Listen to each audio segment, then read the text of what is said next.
जनपद जालौन के चरखी थाना क्षेत्र अंतर्गत आने वाले गांव औता में पुत्र ने पिता को गोली मारकर उतारा था मौत के घाट। आपको बता दें कि चरखी थाना क्षेत्र के अंतर्गत मृतक राजकिशोर दीक्षित उम्र लगभग 45 वर्ष को उसके ही पुत्र सौरभ दीक्षित ने 29 सितंबर को खेत में पानी लगाते समय उनकी ही लाइसेंसी बंदूक से गोली मारकर मौत के घाट उतार दिया था और बंदूक ले जाकर एक धान के खेत में छुपा दी थी।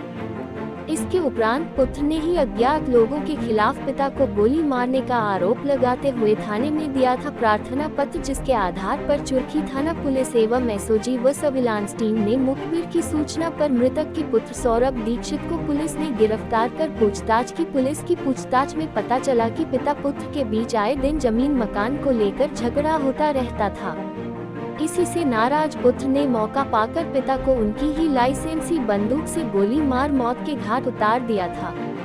पुलिस ने आरोपी पुत्र की निशानदेही पर पुलिस ने आरोपी के बताने के अनुसार लाइसेंसी बंदूक एवं 2 जिंदा कारतूस बरामद किए, जिसका आज पुलिस अधीक्षक जालौन रवि कुमार के द्वारा खुलासा किया गया।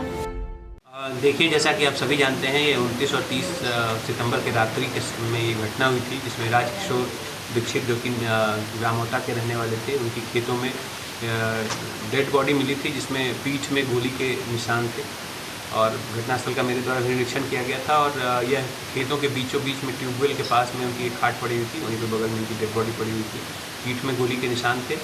और उनकी जो 2 नाली बंदूक थी, जो लाइसेंसी बंदूक थी, वो वहाँ पर मौके पर नहीं पाई गई थी। वो रात्रि में खेत में जिस समय रहते थे तो बंदूक के साथ सोया करते थे। क्या वजह थी सामने? इस घटना स्थल का निरीक्षण करने के बाद इस बॉडी का पोस्टमार्टम कराया गया। उसका मुकदमा जो है 30 तारीख को लिखा गया 302 का।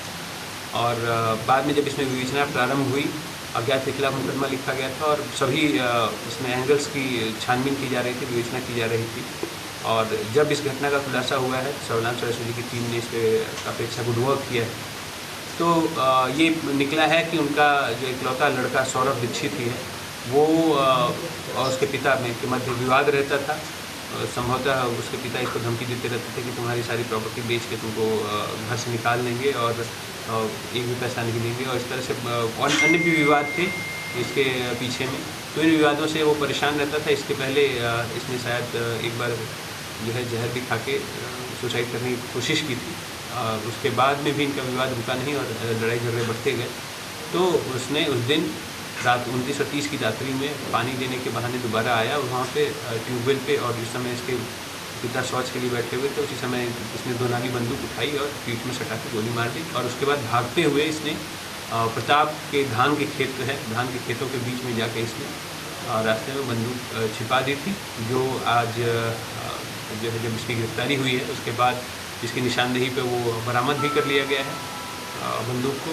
साथ ही साथ एक खाली कारतूस और एक जिंदा कारतूस भी बरामद किया गया है।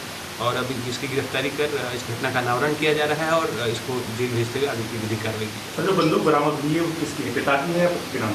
ये इसके पिता के नाम की है, लाइसेंसी बंदूक है, नंबरी बंदूक है। नंबरी बंदूक को भी बरामद कर लिया गया है और आगे की विधिक कार्रवाई की जा रही है। फॉरेंसिक के लिए भी इसको बंदूक को भेजा जाएगा ताकि साक्ष्य पुख्ता रहें और आगे की विधिक कार्रवाई। सर, इसके साथ कुछ और लोग भी शामिल थे क्या? नहीं, इसका पारिवारिक विवाद है। ये इसने खुद अकेले जो है इसने हत्या की है और बाकी अन्य कोई इसमें